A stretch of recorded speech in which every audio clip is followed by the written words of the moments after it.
Here in Wake County, we know that those white flag shelters are a resource for our homeless population, but this weekend, as Don just mentioned, we have that added layer of winter weather, which volunteers say they know will make keeping those vulnerable groups safe even trickier.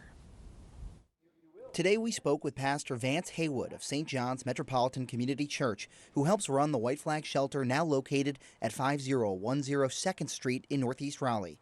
They're preparing for a high volume of people seeking shelter this weekend and said the snow and wintry mix expected Friday and Saturday create real risks. And when we add winter precipitation like we're going to see this weekend, that adds layers of complexity, talking about the ice forming that poses additional threats to limbs falling out of trees. Not a big deal for folks who just have to clean up their yard the next day, but for someone who's living in a tent in the woods, that now becomes an additional life safety hazard. Haywood says the winter weather also creates logistical concerns, both for those seeking shelter, many of whom ride the bus, as well as for volunteers who may face challenges getting to their shelter locations. We have to make sure that we've got additional staffing on to be able to increase the operational periods, because we'll stay open throughout the day on Saturday because of this weather.